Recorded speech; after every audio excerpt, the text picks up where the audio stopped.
wonderful students. I am Mrs. Osaji, OJ. I'm here today to teach you poetry under the subject literature. Today we'll be looking at an African poem titled The Leader and the Led by Niyi Osundare. To treat this poem, we're going to check the summary and structure of the poem, the themes in the poem, the poetic devices in the poem, the mood and tone of the poem. To get the poem, please, you can download it and copy it before you start listening to this program. The poem, the structure of the poem is a 12-stanza poem, and each stanza is a couplet. A couplet is actually a poem of 2 lines. Sometimes they stand alone or they form part of an entire stanza of poem. The poem itself is on leadership. The poet used that poem to talk about power tussle in the society. The poem itself tells the story of the animal kingdom, where there is tussle and fight over the leadership. Most of the animals are given the reasons or the qualities they think they possess to make them leaders. At the same time, this quality they are mentioning is being used against them, that is to disqualify them from being leaders. For example, in the first stanza, the lion claims he's supposed to be the leader, but the other member of the kingdom, they disagree with him because they point out that this power that he thinks he has is also his downfall. So, if we liken it to our society, we find out that there is also power tussle. Everybody, all members of the political party around are claiming they have what it takes to be leader. But this poem is telling us that we need more than that. As we go further, we'll find out what we need to be a good leader. We're going to look at the themes in the poem. The first theme here is leadership struggle.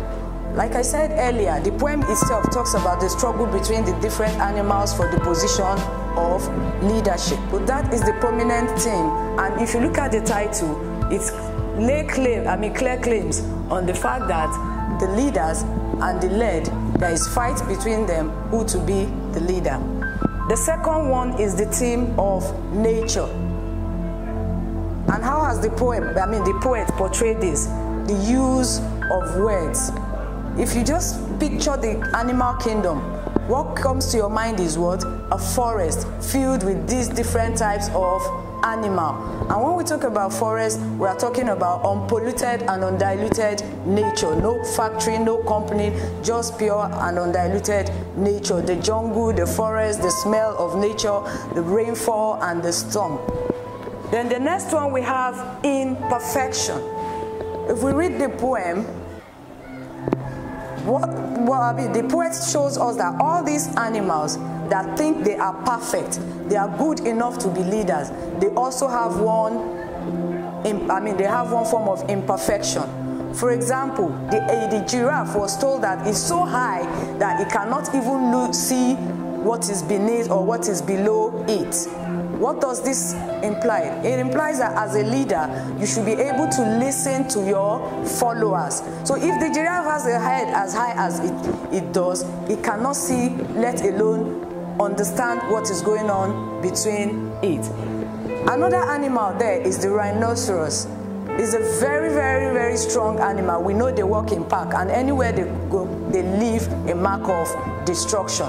But the rhinoceros is using that as a quality for him to be a leader. That same quality has been told to be what? His imperfection. Then we have balance. In line 18 to the end, the forest sage appeared to tell them that if you need to be a leader, you have to balance things. What did he say? He said a little of lion, a little of lamb. You might be as strong as tiger, you should also be as compassionate as the doe. So which means we should be able to balance everything to become wonderful or a correct leader. Then we'll go ahead and look at the poetic devices. First is simile. What is simile? Simile is a figure of comparison. And how does simile make comparison? By using as and like. We can find this figure of comparison, that is simile, in line 16, line 17, 22, and 23. Then the next one is metaphor. Metaphor is a direct comparison. The entire poem is a comparison of what a true, the democratic situation of the world. That is, people are fighting. It's supposed to be people to elect them. We are supposed to elect them. But if you look at the political system in Nigeria, this party is attacking the other party. That's exactly what happened in the poem. They are attacking each other and trying to say, I'm the leader, I should be the leader, you should not be the leader. So the entire poem is a metaphor for democracy. Then we have symbolism. What is a symbol? When a particular object or thing is used to represent ideas. Here, the forest sage that came to provide solution towards the end of the poem is a symbol of wisdom. That means we need wisdom when it comes to picking leaders. Then the last one is imagery. Imagery is a mental picture that you create in the mind of your reader, even either as a poet, a playwright, or a prose writer. And how do we create imagery in literary works? Through the use of words, through the combination of words. Here, after reading the poem, the image you have in your mind are of two types. You either have the image of a jungle with different exotic animals, or you have the image of a zoo with all these different animals. And how has the poet done that? By using the way he described the first. He said, the rhinoceros, your power is this. Even if you've not seen a live rhinoceros, by this description, you will know that that animal is a strong and very dangerous animal. So Niyi Osundare has succeeded in creating that imagery or image in our mind by the description. Then finally, we talk about the mood and tone of the poem. It is that of rivalry, that is between the different animals that are fighting for power, or rest, because they couldn't make up their mind on who should be the leader. So there was a kind of unrest in the kingdom. Then finally, disagreement.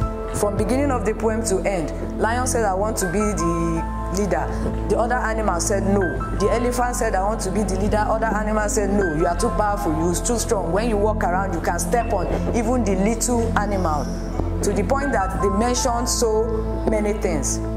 At this point, my lovely students, I would like you to go back, read the poem, bring out your own opinion of the poem, try and, as much as you're reading it, close your eyes, picture the kingdom, the power tussle, compare it to the democratic situation of your nation, and we'll arrive at the conclusion that Niyi Osundare has succeeded in telling us in his poem that to become a leader, you need to balance things. A little of a lion, a little of lamb, a little of tiger, a little of doe.